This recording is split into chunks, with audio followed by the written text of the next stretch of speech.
자, 이 말씀은 어디로 새겨져야 된다고요? 영으로 새겨져야 됩니다. 한번 선포해봅니다. 예수님의 이름으로 말씀은 영으로 새겨질지어다. 아멘. 예. 자, 이 말씀 가장 우리가 신앙생활을 하면서 저도 뭣도 모르고 이제 초등학교, 국민학교 6학년 때 이제 교회를 가기 시작을 했는데 제가 이 헌금을 해야 된다라는 것은 나중에 알았던 것 같아요. 근데 뭐 예배를 드리다 보면 지금도 그러는지 모르겠지만 예배 중간에 뭔가 이렇게 돌리잖아요. 통 같은 걸, 통 같은 걸 가지고 다니면서 이제 이렇게 받는 거. 도대체 처음엔 그게 뭔지 몰랐습니다. 근데 나중에 보니까 거기에다가 이제 뭐 이렇게 주머니에서 손을 이렇게 꺼내가지고서 돈도 넣고 막 그러더라고. 그러니까 물어보게 돼 있죠. 이게 뭐냐. 근데 이걸 정확하게 명확하게 뭐라고 얘기해 준 적이 제가 없는 것 같아요. 그래서 명확하게 헌금에 대한 부분을 정확한 개념을 갖고서 헌금을 한 게 아니라 지나다 보니까 아, 이거 뭐 그냥 의무적으로 하나보다 교회를 나오면 그런 식으로 받아들이게 돼 있다라는 거죠. 그러다가 이제 교육을 하면서 이 가장 먼저 뭘 하냐면 교회의 일원이 되게 되면 뭘 하라고 합니까? 11조. 그렇죠. 11조에 대한 이야기를 하고 그다음에 이제 헌금, 간사헌금하고 그다음에 뭐 건축헌금 또 때마다 드려지는 절기헌금 뭐 이런 것들이 있다. 이런 얘기를 하니까 아, 그런 게 있나 보구나 라고 여겼었다라는 거예요. 근데 제가 이제 말씀을 보고 나니까 여러분들도 말씀을 뭐 다 알고 계시고 또 이미 알고 계시는 분들도 계시지만 지금 교회 생활을 하시면서 신앙생활을 하시면서 이 부분이 가장 마음에 걸린 분들이 굉장히 많이 있어요. 그리고 이걸 왜 그러시냐면 이것이 내 신앙의 척도가 되고 기준으로 자꾸만 여겨버리니까. 교회에는 직급이라는 게 있습니다. 들어가게 되면 일반 교인이고 성도고 그 다음에 뭐 권찰이라는 직분도 있고 그 다음에 이제 거기에 지나게 되면 집사라는 직분이 있습니다. 이게 서리 집사라는 게 있어요. 그러니까 이런 것들 자체가 성경적이지 않는 거예요, 결국은. 그런 게 없거든요. 집사 있지 않냐? 그게 집사의 직분이 아니라 전도자의 직분으로 준 거예요. 사도행전 6장에 나오는 7 집사를 세웠다. 집사라고 이렇게 나와 있는 거지만 원어를 보게 되면 집사가 아니라 미셔너리, 전도자입니다. 에반젤리스트. 전도하는 자들이에요. 전도라는 게 뭡니까? 복음을 전하는 자예요. 복음을 전하는 자의 지도자급으로 세우는 거지 이게 무슨 어느 단체나 어떤 모임에 관리하는 그런 사람으로 만들어지는 것이 아니라는 거죠. 그런 걸 또 할 수 있는 거지만 그러니까 그렇게 생각을 하는데 그 기준이 뭐냐? 그 집사라고 좋아요. 집사의 기준이 뭡니까, 여러분들? 사도행전 6장 말씀을 보게 되면 한번 볼게요. 사도행전 6장을 보면 7 일꾼을 택하는 것이 나오잖아요. 그러니까 이게 여러 가지 문제 때문에 이제 세우는 건데 여기 보게 되면 5절 말씀을 보게 되면 사도행전 6장 5절 온 무리가 이 말을 기뻐하며 믿음과 성령이 충만한 사람 7을 세웁니다. 그렇죠? 기준이 뭐예요? 믿음과 성령이 충만한 거예요. 근데 우리는 여기에 사람의 교리를 집어넣습니다. 믿음에.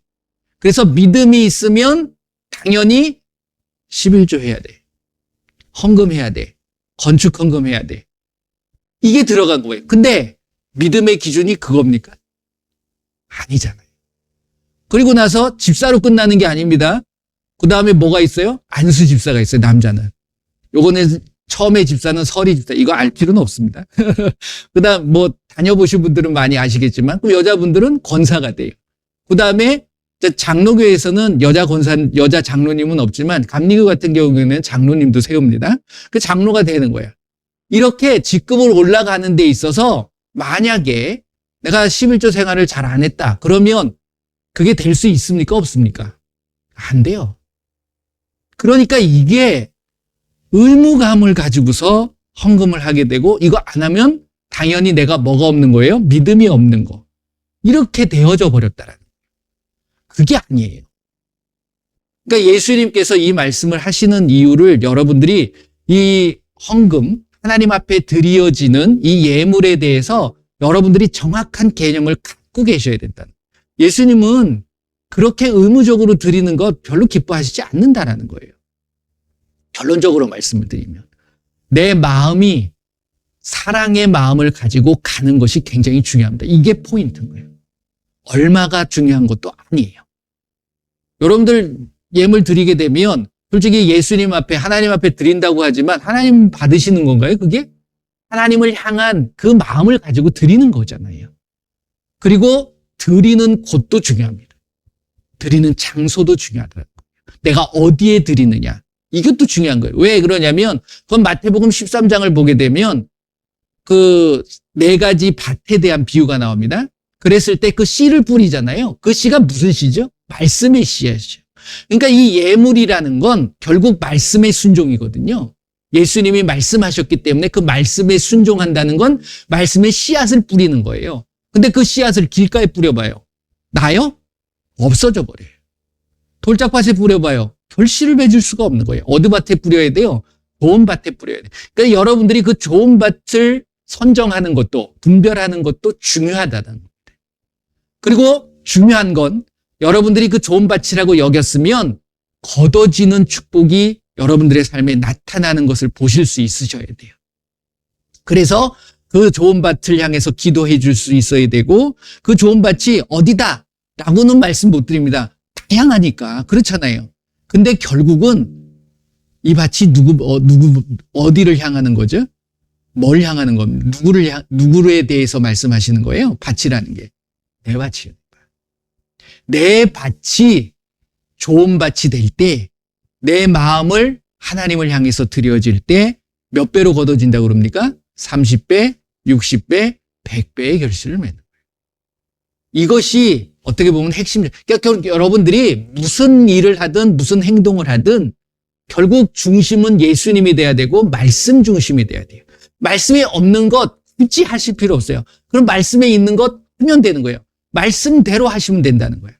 그러면 11조가 뭐냐? 많은 사람들이 또 이게 잘못 이해하고 계시는 게 11조를 어떤 율법적인 것, 계명으로 생각하시는 분들이 많이 계세요. 그건 계명이 아닙니다, 이거는. 하나님이 11조를 하라고 한 적이 없어요, 솔직히 말씀드리면. 나중에 제가 이제 말씀을 드리겠습니다. 11조를 하라는 게 아니었어요. 하나님은. 근데 이제 그 11조가 되어진 게 처음에 어디 나오냐면 창세기 14장 말씀을 보게 되면 거기에 이제 원래 아브라함하고는 전혀 상관이 없었던 일인데 그 지역에 있었던 뭐 소돔과 뭐 소알 땅, 엘람 땅, 뭐 살렘 뭐 이런 땅들이 많이 나누어져 있습니다. 그런데 그때에 조금 힘이 약한 민족들이 좀 힘이 강한 왕에게 조공을 바친 거죠. 예물을 드리고 했다가 그걸 한 12년 동안 하다가 13년째 반란을 일으킵니다. 그러고서는 같이 싸우는 거야.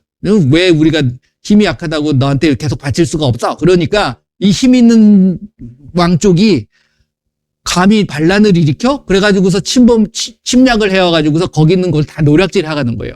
그때에 소돔이라는 땅에 이 아브라함의 누가 있었습니까? 조카가 있었어요. 그러니까 알게 모르게 자기도 당해버린 거야. 그래가지고 소돔에 있었던 롯의 그 재산 재물을 다 가져가버린 거죠.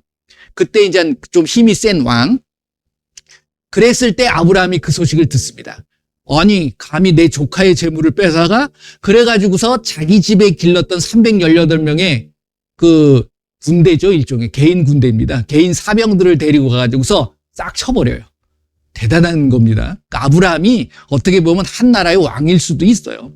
그러니까 나중에 이제 그 이스라엘 땅에 머물게 되어지는 거기 정착하게 되어지는 과정인 거죠. 그랬을 때 가가지고서 그 재물을 다 가지고 오는 중에 누구를 만나냐면 자 14장 말씀을 보게 되면 그 땅의 살렘 땅, 살렘의 왕이었던 멜기세덱이라는 사람을 만나요. 근데 그 멜기세덱을 뭐라고 표현하고 있냐면 자 가보세요. 창세기 14장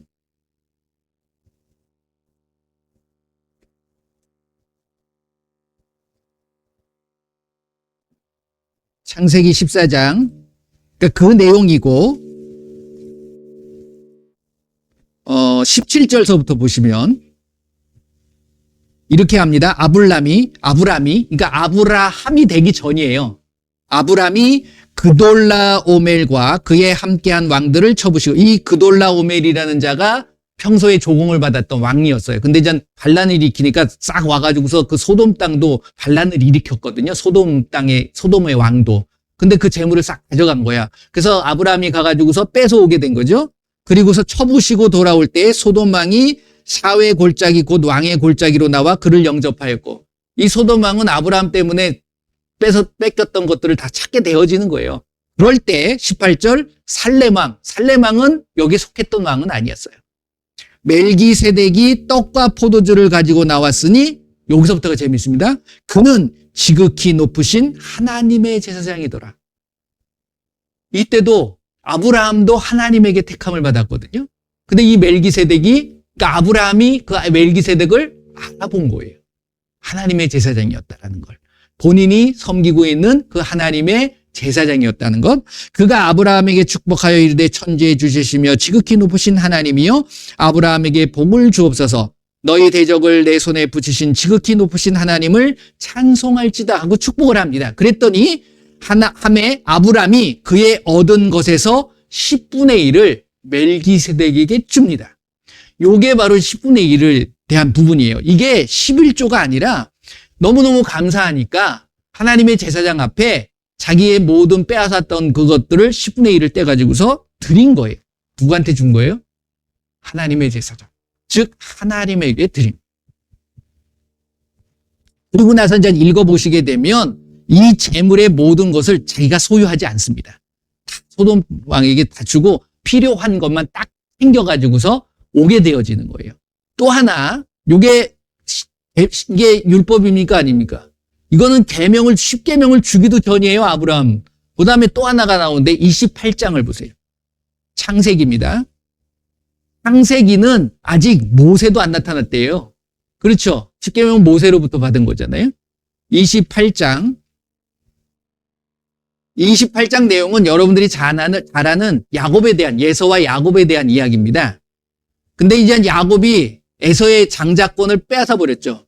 그러니까 못 살게 굳은 거지. 맞으면 예서 만나면 큰일 나는 거예요. 어디로 갑니까? 외삼촌 라반의 집으로 가게 돼요. 그래서 이제 거기서 이제 결혼을 하게 되는데 그 가는 과정이에요.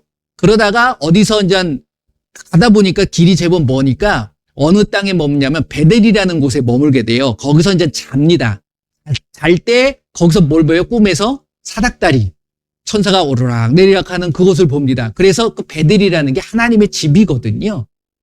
그곳에서 본인이 이제 라반에게 가야 되는 거야. 처량하잖아요. 아빠, 엄마, 부모님의 집을 떠나가지고서 내가 정처 없이 내가 언제 돌아올지도 모르는 상황인데 그때에 이 야곱이 그 속에서 하나님을 만나게 된 거예요. 그래서 이게 하나님의 집이구나 라고 하면서 뭐라고 고백을 하냐면, 자, 20절서부터 22절을 보게 되면 이렇게 얘기합니다. 19절에 이제 베델이라 하는데 이 성의 옛 이름은 루스라는 곳이었죠. 그러면서 야곱이 서원하여 이르되 하나님이 나와 함께 계셔서 내가 가는 이 길에서 나를 지켜주시고 먹을 떡과 입을 옷을 주시어 내가 평안히 아버지 집으로 돌아가게 하시오면, 자기가 이제 기도하면서 그러는 거예요. 내가 이제 가는데 다시 편하게 아무런 일 없이 내가 돌아오게 된다면 하나님 앞에 주께서 나의 하나님이 되실 것이요. 이렇게 고백하는 겁니다. 그리고 내가 기둥으로 세운 이 돌이 하나님의 집이 될 것이요. 하나님께서 내게 주신 모든 것의 10분의 1을 내가 반드시 하나님께 드리겠나이다 하였더라. 뭐 5분의 1을 들 수도 있고 20분의 1도 드릴 수 있는데 10분의 1이라는 것이 어떻게 보면 많을 수도 있고 적을 수도 있습니다. 이게 여러분들 아브라함도 마찬가지고 야곱도 마찬가지고 어떤 마음가짐을 가지고 드리는 거에 대한 모습이 중요한 거예요. 액수에 우리가 꽂혀버리게 되면 힘들어져요. 부담이 되어지는 거예요. 그렇잖아요. 마음껏 드리는 거예요. 원래 예수님, 그러니까 하나님께서 이 헌금에 대한 하나님 앞에 드려지는 예물의 포인트는 무엇이냐면 바로 이 부분입니다. 여러분들이 이걸 아셔야 돼요. 민수기 18장 말씀을 보세요. 민수기 18장. 여기서 보게 되면 이때 이제 그 이스라엘 백성들이 이제 모세로부터 이제 출애굽을 하고 나서 광야 생활을 하잖아요. 그럴 때에 성막을 하나님께서 만들게 하십니다. 성막이라는 게 누구의 집이죠? 하나님의 집이에요. 그 하나님의 집을 관리하고 그것을 책임지는 사람들을 세웁니다. 이게 제사장이에요. 그리고 제사장만 있어가지고서는 관리가 안 되는 거예요. 이게 떠나잖아. 하나님의 구름 기둥과 불 기둥이 움직이게 되면 그거 접어야 되거든요. 그 접는 걸 제사장들이 할 수는 없잖아요. 그래서 제사장의 직임을 맡았던 첫 번째 제사장이 누구죠? 아론이었어요. 그 아론이 무슨 지파냐면 레위 지파. 그래서 레위 지파의 모든 사람들은 성막 일을 하게 만든 거예요. 이게 바로 성직자, 지금의 목사의 직임과 비슷한 직임입니다. 그래서 이들에게 무엇을, 그러니까 그 직분을 주고 나서, 근데 나중에 이제 이거 이스라엘 땅을 정복을 하고서 땅을 나눠줄 때 이 레위 지파는 땅이 없어요. 뭘 해야 되니까? 성전에서 하나님의 집을 관리하고 그것에 대한 책임을 지고서 일을 해야 되기 때문에 땅을 받아가지고서 농사를 짓고 할 수는 없잖아요. 그때에 하나님께서 무엇을 제정하냐면 이들에게 너희들이 바치는 예물의 10분의 1을 이들에게 주어야 된다라는 것을 제정하게 되는 거예요. 그런데 그 10분의 1은 하나님 앞에 바치는 게 아니라 하나님 앞에 드려진 예물의 10분의 1을 이 제사장과 레위 지파에게 주는 거예요. 그러니까 민수기 18장을 한번 읽어보세요. 근데 핵심적인 포인트가 무엇이냐면 여기서 이야기하는 드려진다라는 것은 무엇이냐면 여기서 보게 되면 자 보세요. 제사장의 직분이고 그 다음에 12절서부터 한번 보세요. 18장 12절 이렇게 말씀합니다.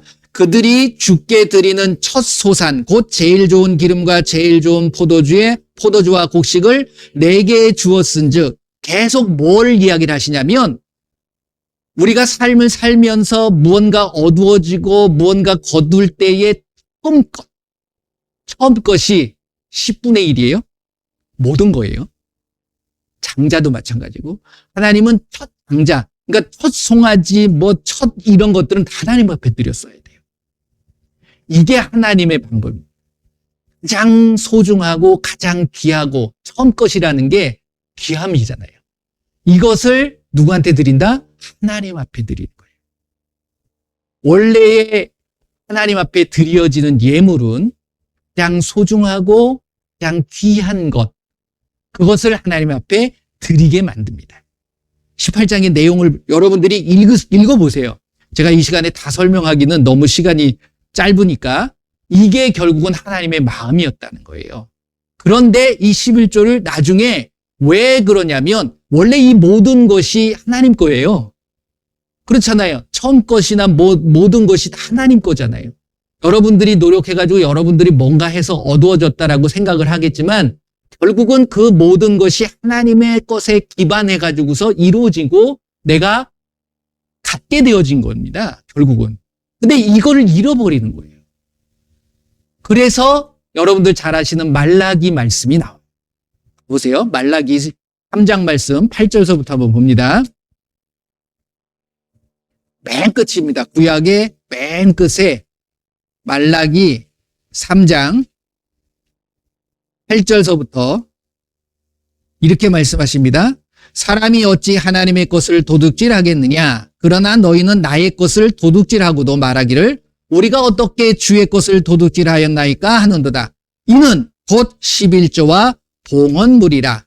너희 곧 온 나라가 나의 것을 도둑질하였으므로 너희가 저주를 받았느니라 라고 하는 거예요. 그러니까 하나님께서 그 10분의 1을 그게 이제 민수기 말씀을 보게 되면 하나님 앞에 이제 드려지고 그런 것들을 다 자기 거라고 우겨버리는 거예요. 그래서 그 시대에 10분의 1 드려지는 부분들까지도 무시해버리는 거예요. 그러고 나니까 하나님께서 화가 나요, 안 나요? 모든 게 자기 거리는 거죠. 심지어 11조도 10분의 1 드리라는 그것도 안 드려버리는 거야. 이게 무슨 의미냐면, 어떤 뜻이냐면, 다 내 거라는 거야. 그래서 결국 헌금이나 그러니까 드려지는 모든 예물의 가장 중요한 마음은 뭐냐면 이 모든 것이 누구 것이다? 하나님 것이다라는 마음이 중요한 거예요. 이게 나중에 예수님께서 마태복음 23장의 말씀과 그 다음에 누가복음 11장에 나오는 그 말씀을 보게 되면 너희가 뭘 잃어버렸다? 하나님에 대한 사랑, 그리고 공의, 믿음, 이 부분을 강조하시죠. 그거 없이 드리는 건 아무 소용없어요. 그거는 뭐 하는 거예요? 기부하는 거예요.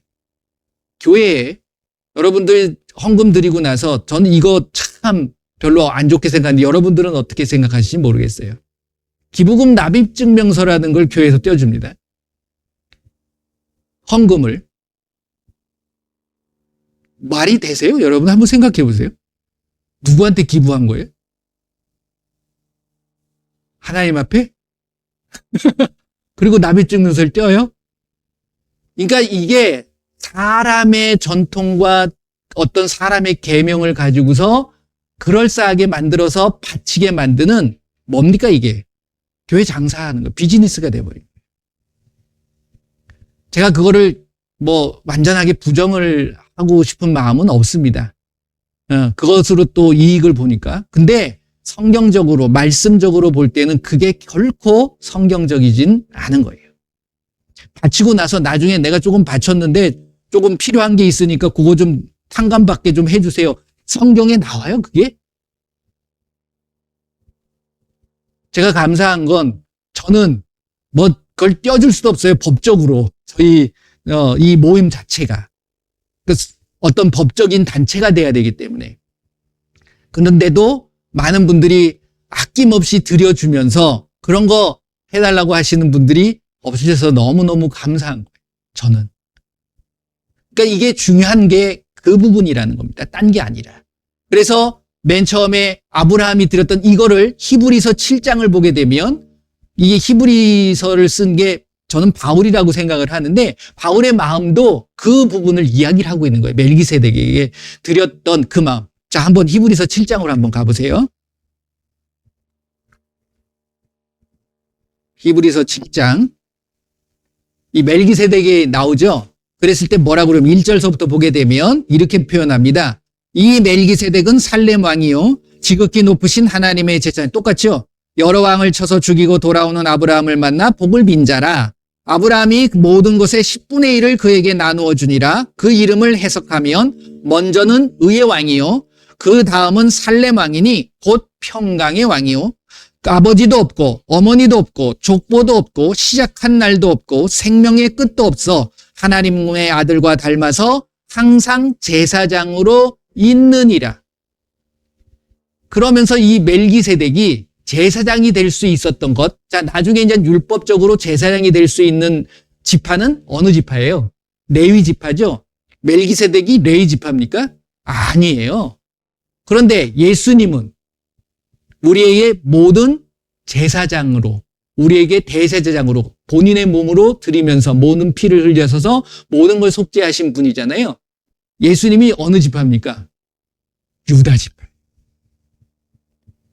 이거를 의미하는 거예요. 이게 뭐냐면 쭉 읽어보시게 되면 히브리서를 읽어보면 율법에 대한 부분들을 완전히 깨고 완전하게 없애는 게 아니라 완전하게 하신 분이 예수님이라는 거예요. 그게 레위 지파가 아니라 유다 지파로 오죠. 레위 지파로 오게 되면 그들이 생색낼 거예요. 그러니까 아무것도 아닌 다른 지파를 통해 가지고서 하나님이 제사장을 세웁니다. 이게 다 하나님의 계획인 거예요, 결국. 그래서 율법은 장차 올 좋은 일의 그림자일 뿐이요. 그 예수님이 오시게 되면 완전하여진다라는 것을, 그래서 모든 구약에 있는 어떤 11조의 생활들도 결국 예수님이 오심으로 인해 가지고서 완전한 모습으로 되어지는 거예요. 그랬을 때 이제 예수님의 마음 한번 보시길 바랍니다. 마가복음 12장 말씀을 보세요. 마가복음 12장 42절. 41절서부터 44절 말씀, 요 다 읽어보시는 게 좋겠네요. 자, 같이 읽어봅니다. 예수님께서 헌금함을 대하여 앉으사 무리가 어떻게 헌금함에 돈 넣는 것을 보실세 여러 부자는 많이 넣는데 한 가난한 과부는 와서 2 렙돈 곧 한 고드란트를 넣었는지라. 예수께서 제자들을 불러다가 이르시되 내가 진실로 너에게 이르노니 이 가난한 과부는 헌금함에 넣는 모든 사람보다 많이 넣었더라. 그들은 다 풍족한 중에서 넣었거니와 이 과부는 그 가난한 중에서 자기의 모든 소유 곧 생활비 전부를 넣었느니라 하시니라. 포인트가 뭐죠? 다 줘라? 너희들 있는 거 다 내놔. 이게 아니에요. 자, 여기서 이야기하는 두 렙돈이 얼마인지 아십니까? 한 렙돈이 이제 따지게 되면 이 시대의 하루 품삯이 1데나리온, 한 데나리온이었어요. 근데 그 한 데나리온보다 128배가 작아요. 렙돈이라는 게. 따지고 보면 어느 정도 되냐면 한 1,000원 정도 된다고 보시면 돼요. 그럼 두 렙돈이면 얼마죠? 2,000원. 이 과부는 그게 다였던 거예요. 근데 헌금을 누구한테 한다고요? 하나님 앞에 향한 그 마음을 자기의 모든 걸 표현하는 거예요. 액수에 여러분들이 이게 되게 되면 부담이 되는 겁니다. 그래서 저는 액수가 중요하지 않다라는 말씀을 드리는 거예요. 나중에 또 말씀을 드리겠지만 뭐가 중요하냐? 하나님에 대한 사랑이 중요해요. 하나님을 사랑하는데 뭐가 아까운 게 있겠어요? 내가 다 드려도 부족함이 없는 거잖아요. 그러니까 이 마음이 있어야 돼요. 중요한 게. 그러니까 그게 중요한 거고 예수님이 말씀하시는 그 말씀, 자 마태복음 23장을 보세요. 잘 분별하시기 바랍니다. 말씀을 따라서 23장, 자 23절 말씀을 보게 되면 전에도 한번 말씀드렸지만 자 읽어봅니다. 화 있을진저 외식하는 서기관들과 바리새인들이여 너희가 박하와 회향과 근처의 11조는 드리되 율법이 더 중한 바 정의와 긍휼과 믿음은 버렸더라. 그러나 이것도 행하고 저것도 버리지 말아야 할지니라. 자 누가복음 11장 42절 말씀 이렇게 놔두시고 한번 비교해서 한번 읽어보세요. 누가복음 11장 42절 이렇게 얘기합니다. 화 있을진저 너희 바리새인이여 너희가 박하와 운양과 모든 채소의 11조는 드리되 공의와 하나님께 대한 사랑은 버리도다. 그러나 이것도 행하고 저것도 버리지 말아야 할지니라. 조금 단어의 선택은 좀 다릅니다. 여기 보게 되면 그 마태복음 23장 말씀을 보게 되면 정의와 긍휼과 믿음을 버렸다라고 이야기합니다. 정의와 긍휼과 믿음. 그런데 누가복음 말씀을 보게 되면 공의와 하나님에 대한 사랑을 버렸다. 이걸 한마디로 이야기하면 사랑이에요. 누구에 대한 사랑? 하나님에 대한 사랑. 여러분들이 얼마를 드리든 상관없습니다. 그게 11조다, 12조다, 13조다, 감사헌금이다. 이걸 내가 나눌 필요가 없어요. 그냥 예물인 거예요. 하나님 앞에 드려지는 마음인 거예요. 그래서 여러분들이 얼마를 드리든 그 안에 하나님에 대한 사랑의 마음을 담고서 드리는 것이 중요하다. 그랬을 때 그것이 어느 밭, 좋은 밭에 뿌려지는 뭐가 되는 거예요? 씨앗이 되는. 자, 고린도후서 9장 한번 봅시다. 고린도후서 9장 6절, 7절. 이게 결국은 하나님의 우리를 향하신 어떻게 보면 드림에 대한 자세와 모습을 말씀하고 계시는 거예요. 고린도후서 9장 6절, 7절 같이 읽어봅니다. 시작. 이것이 곧 적게 심는 자는 적게 거두고 많이 심는 자는 많이 거둔다 하는 말이요.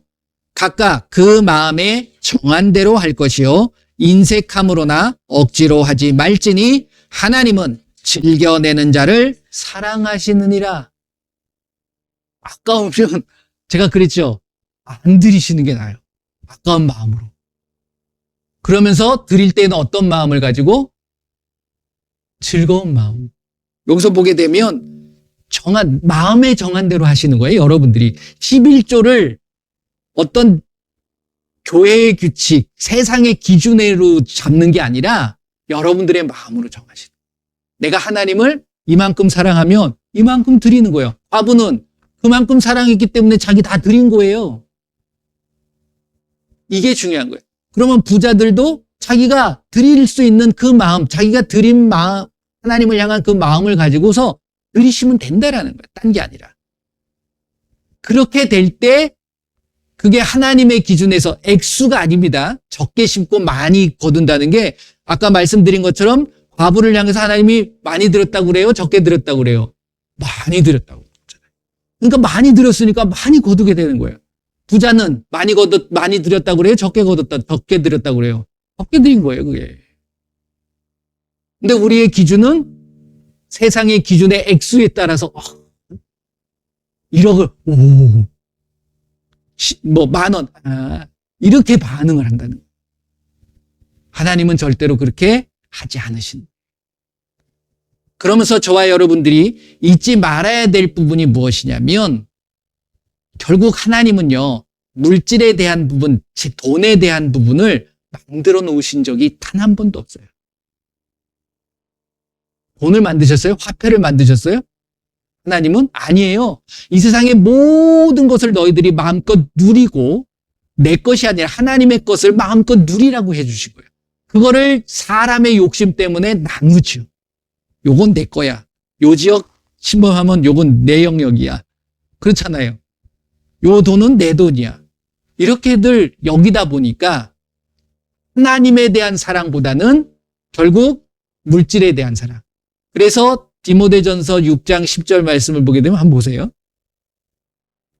디모데전서 6장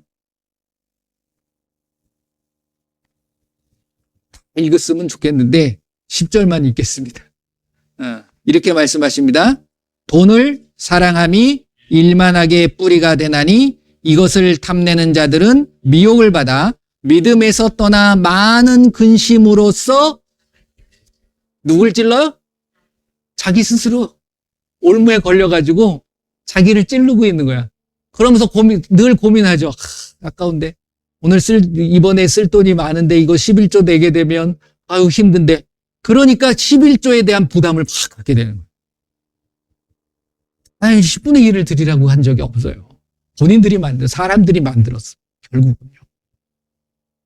그냥 마음 가는 대로 더 많이 드리고 싶으면 더 많이 드려도 되고요. 이번에는 좀 많이 들어가는 게 있을 것 같아. 그 여러분들이 마음에 정한 대로 하나님 앞에 드리면 돼요. 그게 10분의 3이 넘을 수도 있고 10분의 1이 넘어갈 수도 있는 거 아니에요? 근데 우리는 어떤 또 다른 계명의 틀을 내가 만들어 가지고서 요거만 딱 하고 나면 여러분들 어떤 마음 드세요? 10분 11주 딱 드리고 나서 이번 달은 됐어. 할 거 했다는 거지. 그렇지 않아요? 그런 마음들 다 갖고 있는 거예요. 그러니까 그런 마음 자체를 하나님은 기뻐하시지 않는다는 거예요. 그게 인색함이잖아요, 결국은. 그렇지 않아요? 하나님이 무슨 돈이 없어서 돈을 달라고 그러시는 분이 절대 아니잖아요. 그래서 우리가 살아가는 이 시대에 가장 중요한 핵심 하나 더 보실래요? 디모데 후서 3장을 보시게 되면 1절서부터 5절 말씀. 디모데후서 3장 1절에서 5절 같이 읽어봅니다. 너는 이것을 알라. 말세에 고통하는 때가 이르러 사람들이 자기를 사랑하며 돈을 사랑하며 자랑하며 교만하며 비방하며 부모를 거역하며 감사하지 아니하며 거룩하지 아니하며 무정하며 원통함을 풀지 아니하며 모함하며 절제하지 못하며 사나우며 선한 것을 좋아하지 아니하며 배신하며 조급하며 자만하며 쾌락을 사랑하기를 하나님 사랑하는 것보다 더하며 경건의 모양은 있으나 경건의 능력을 부인하니 이 같은 자들에게서 내가 돌아서라. 네가 돌아서야 된다니까. 그러니까 이 시대는 요거 한번 생각을 해보세요. 지금 이 시대가 어떤 시대인가? 그리고 내가 어떤 마음가짐을 가지고 있는가를 요 말씀 3장 1절서부터 5절 말씀을 보면서 내가 경건한 척하고 있진 않아요. 거룩한 척하고 있진 않은 거예요. 예수님은요, 여러분들한테 구걸하는 게 아니에요. 그리고 아까 제가 말씀드렸잖아요. 어느 곳에 드리는 것도 중요합니다. 그 곳이 정말 하나님의 복음과 하나님의 나라를 위해서 먼저 그의 나라와 그의 의를 구하는 거잖아요. 그것을 위해서라면 여러분들이 아낌없이 심었을 때 분명한 거둠의 축복이 있는 줄 믿습니다.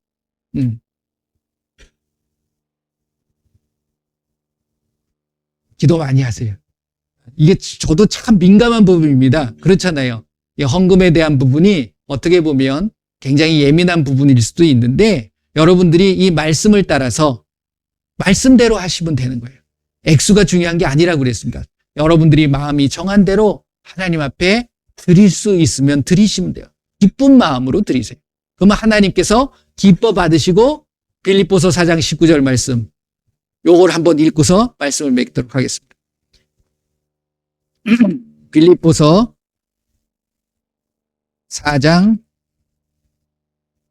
19절 같이 읽습니다. 나의 하나님이 그리스도 예수 안에서 영광 가운데 그 풍성한 대로 너희 모든 쓸 것을 할렐루야. 누구의 약속입니까? 우리 하나님의 약속이에요. 말씀이 약속하신 거예요. 그러니까 여러분들이 공의와 믿음, 하나님에 대한 사랑 이게 없으면 드릴 수 없어요. 그렇잖아요. 그랬을 때 믿고 드리는 거니까 하나님이 나에게 풍성히 주실 거야 라는 믿음이 있기 때문에 드릴 수 있는 거죠. 그 말씀의 축복이 저와 여러분들에게 나타나실 줄 믿습니다. 기도하겠습니다. 예수님께서 여러분들에게 주시는 마음대로 치면 되는 거예요. 네, 액수가 중요한 것도 아니고요. 여러분들의 마음이 중요한 겁니다. 그리고 인색함으로 드릴 필요 없어요.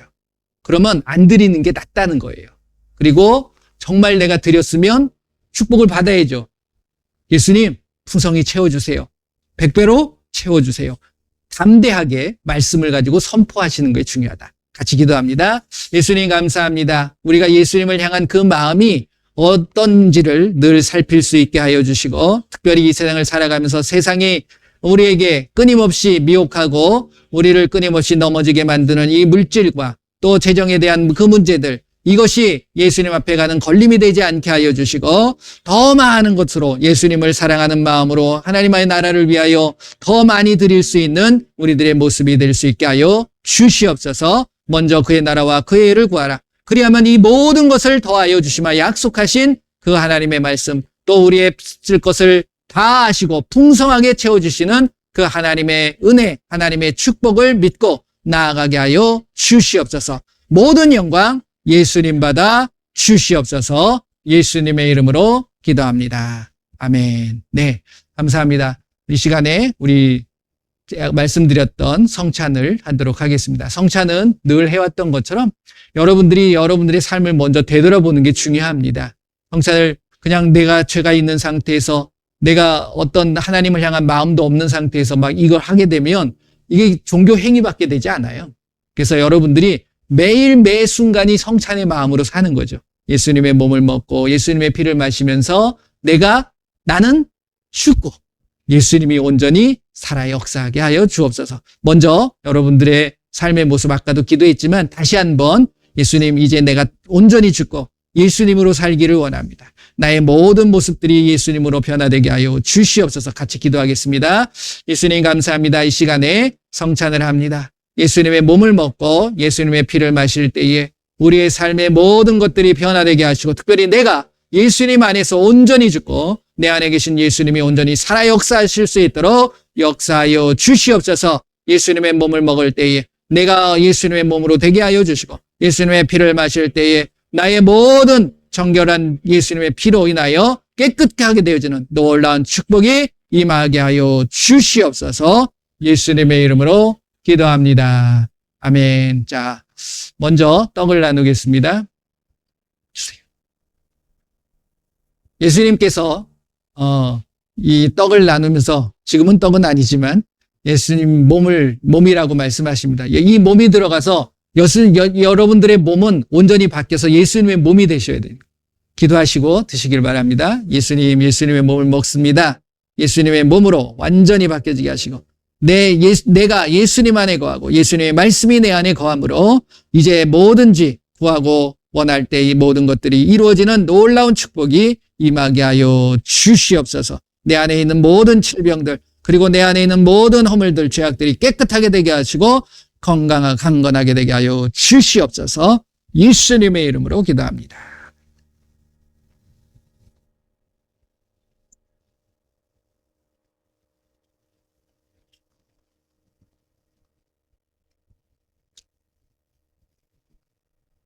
기도하시면서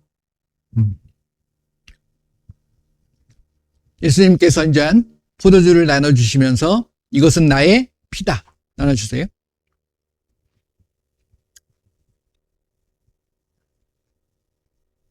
많은 게 있겠지만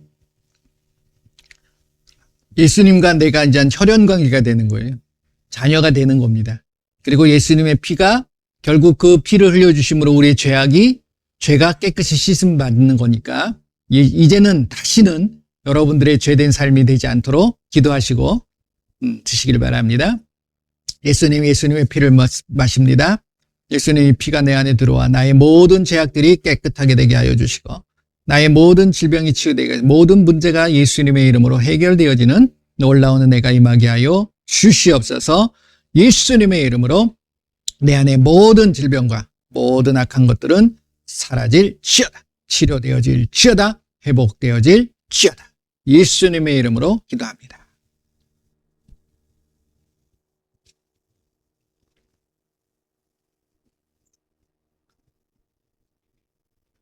자, 계속해서 우리 이렇게 기도했으면 좋겠습니다. 예수님께서 예수님의 이름으로 병든 사람에게 손을 얹은 나으리라 말씀하셨으니까 여러분들 혹시 주변에 아프신 분들이 계시고 또 내가 아픈 분이 계시다면 그곳에서 손을 얹고 기도하시길 바랍니다. 자, 같이 기도합니다. 예수님, 이 시간에 예수님이 말씀하신 대로 예수님의 이름으로 손을 얹고 병든 자들 또 문제 있는 자들 우리의 삶에 어려움을 갖고 있는 자들을 향하여 기도합니다. 예수님께서 이 시간 축복하여 주셔서 그 모든 질병과 모든 문제가 예수님의 이름으로 치유되게 하시고 해결되게 하여 주시옵소서. 예수님의 이름으로 우리의 삶에 역사하고 있는 악하고 더러운 귀신들은 예수님의 이름으로 다 떠나갈 것. 이 시간 질병 때문에 고통당하는 자들 예수님의 이름으로 모든 질병이 치유될 것. 깨끗하게 치료될 것. 예수님의 이름으로 회복되어질 지어다. 모든 감기는 떠나갈 지어다. 모든 암도 사라질 지어다. 모든 염증도 사라질 지어다. 예수님의 이름으로 정신적인 모든 질병들도 깨끗하게 치료되어질 지어다. 예수님의 이름으로 기도합니다. 아멘. 할렐루야. 모든 영광 예수님 앞에 올려드립니다. 이제 2024년도 한 달밖에 남지 않습니다. 여러분들의 삶을 한번 되돌아보시면서 매일매일 우리의 삶은 새날인 거예요. 저 세상이 만들어 놓은 어떤 그 기준에 의해서 우리가 고민하고 할 필요 없습니다. 걱정하실 필요 없고 늘 새날을 주신 저는 요즘 이렇게 일어나면서 오늘도 눈뜨게 해주신 예수님 앞에 감사드립니다. 오라고 그러면 가야 되는 거잖아요. 그렇잖아요. 그래서 매일매일의 그 삶을 통해서 또 예수님과 더 깊어지려고 저는 참 많이 애를 씁니다. 여러분들도 그렇게 사시겠지만 더 예수님과 함께 하시고 더 예수님과 가까워지셨으면 좋겠어요. 그래서 이번 한 주간 동안도 예수님과 늘 동행하시고 여러분들 예수님이 주시는 그 평안과 그 기쁨을 마음껏 누리시기를 예수님의 이름으로 축원을 드립니다. 예, 기도하겠습니다. 예수님 감사합니다. 우리가 내딛는 걸음 그 걸음까지도 예수님께서 함께하여 주시는 줄 믿습니다. 그러기에 그 모든 것을 함께 하시는 예수님 앞에 감사를 드립니다. 그리고 그 예수님을 찬양합니다.